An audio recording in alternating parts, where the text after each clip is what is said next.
Vous avez choisi Radio J pour vous informer. Comme chaque dimanche matin, on retrouve Vladimir Fedorovski pour l'histoire de la Russie, du monde soviétique et post-soviétique. Bonjour Vladimir. Quel plaisir, mais cette fois-ci, c'est aussi sur l'affinité entre les Juifs et les Russes et le rôle extraordinaire que les Juifs ont joué cette fois-ci dans la révolution russe. Bien sûr, c'est donc l'épisode d'aujourd'hui qui est consacré à cette question cruciale. Votre dernier ouvrage, je le rappelle, Trump, Poutine et Ivan le Terrible, dialogue avec l'histoire, qui paraît aux éditions Ballant.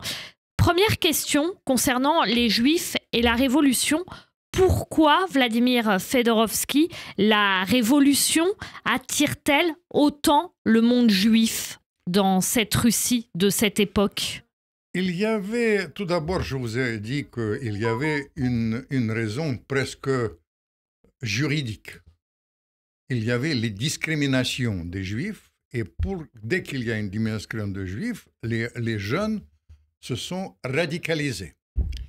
Deuxième raison, que vous savez, il y a un problème qui est plus général pour la Russie d'autrefois, qui était formidablement décrit par un écrivain charmant, qui d'ailleurs il écrit beaucoup à Paris, il est mort à Paris, il a une grande histoire d'amour à Paris, c'est Tourgueniev, les pères et fils. Il a écrit une chose, père et fils, et il y avait à l'époque, à l'intérieur du monde juif, les clivages.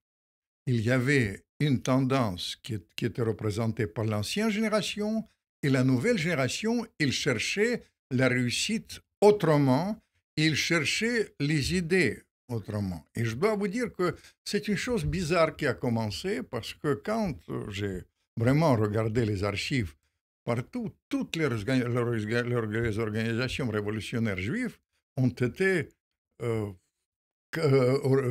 révolutionnaires ont été marquées par les Juifs.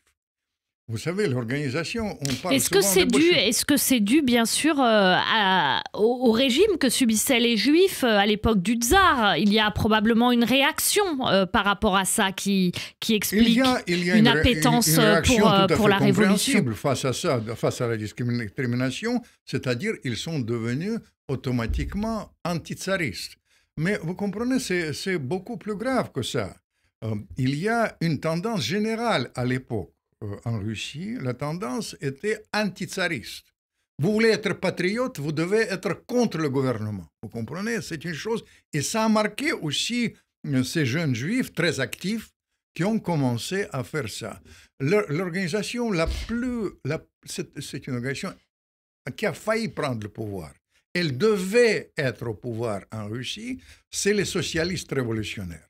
Ça, c'est extraordinaire. Quand vous regardez leur direction, mais leurs membres, ils ont été portés sur avantager la paysannerie, la campagne russe.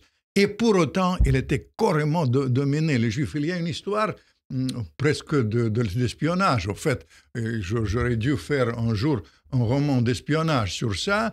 Le personnage qui était très marqué par cet esprit de la lutte contre l'antisémitisme, vous ne le connaissez pas, mais retenez son nom. Il a joué un rôle absolument historique. Il s'appelait Azef. Vous savez, Azef, c'est le plus grand agent secret qui existait au XXe siècle. Je vous ai raconté ça, etc. Azef, pourquoi? Parce que, vous savez, c'est un jeune juif qui était en Allemagne, qui était antitsariste. Et il est entré dans l'organisation les socialistes révolutionnaires. Il a commencé à travailler avec eux, et il a créé chez cet organisme quelque chose d'absolument exceptionnel. C'était la meilleure organisation terroriste qui existait en Russie. Ils ont tué les grands-ducs, ils ont failli tuer le tsar, ils ont tué vraiment des dizaines de ministres, des ministres les plus efficaces possibles. Et là, il y avait une grande présence juive. Il y a une particularité chez Est-ce qu'il y avait dans cet engagement des Juifs en faveur de la Révolution et notamment aussi dans ce mouvement socialiste révolutionnaire comme quelque chose de l'ordre de l'autodéfense juive? L'autodéfense juive, non, ça c'est autrement. C'était l'organisation social-démocrate Bund, ça s'appelait. Oui, bien sûr, mais savez, justement, quels sont les liens entre les bundistes non, et les bundistes, c'est beaucoup plus policé, il ne faut pas dire. Bundistes, c'est un mouvement national, bien mais sûr. c'est un mouvement carrément démocratique, il ne faut pas dire. C'est une inspiration plutôt social-démocrate. Là, c'est beaucoup plus radical. C'est pour ça que je vous parle d'autodéfense juive là-dedans. Là-dedans, mais il y avait l'autodéfense juive qui a commencé. Il y avait des brigades qui ont été beaucoup propagées par les bolcheviks. Mais simplement sur ce personnage qui a joué un rôle historique absolument étonnant, parce qu'il a pénétré pour tout, mais en même temps, à la fois parce qu'il était très, il était intellectuellement très prétentieux, j'ai failli dire gonflé. Il voulait changer l'histoire du monde. Et pour changer l'histoire du monde, il voulait manipuler tout le monde. Il a manipulé, évidemment, ses camarades, et il est entré en contact, il était engagé par la police du tsar, et il agissait à sa guise. Parfois, il voulait tuer certains ministres, parfois, il ne voulait pas tuer. Il aimait, comme j'ai retrouvé son journal, il disait, j'ai voulu toujours marcher au bord du gouffre. Regardez la précipice et après bref, ce personnage-là. Deuxième élément, et ça, il faut en parler, on va en parler plus en détail, c'est quand même le moment quand ils ont commencé les clivages social-démocrates. On a parlé de Bund, mais deux filières les plus importantes de social-démocratie, c'est les mencheviks, c'est carrément ont été dominés, c'est-à-dire à 80%, la direction ont été d'origine juive, et les bolcheviks. Les bolcheviks, c'est plus ambigu parce que les bolcheviks, il y avait l'ouverture nationale beaucoup plus large, mais il y avait une présence juive autour de Lénine, sans parler que sa mère, elle était d'origine juive quand même. Il ne faut pas blanc, elle s'appelait. Tout ça, ça a joué un rôle. Et ils ont joué un rôle absolument déterminant dans la préparation de la révolution d'octobre, parce que la révolution d'octobre, autour de Lénine, je vous dis, sa mère était juive, mais il y a 4 ou 5 personnages qu'on ne se parle pas assez.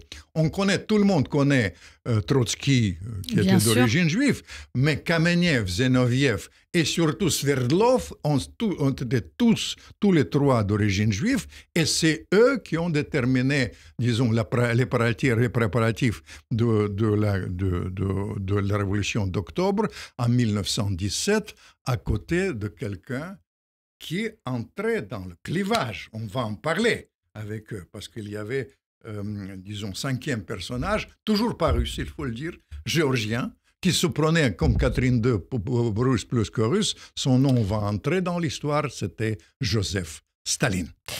Bien sûr, Joseph Staline qui va rentrer dans l'histoire, puisque effectivement, le moins qu'on puisse dire, c'est que ça va être aussi compliqué pour les Juifs à l'époque de Staline. On l'aura compris avec vous dans cet épisode, donc Vladimir Fedorovski, l'engagement des Juifs dans la révolution russe est aussi porté par le fait qu'ils subissent en Russie des discriminations, ce qui les pousse justement à s'engager pour faire tomber le régime et qu'advienne, en tout cas c'est souvent l'esprit des révolutionnaires russes, plus d'égalité entre tous.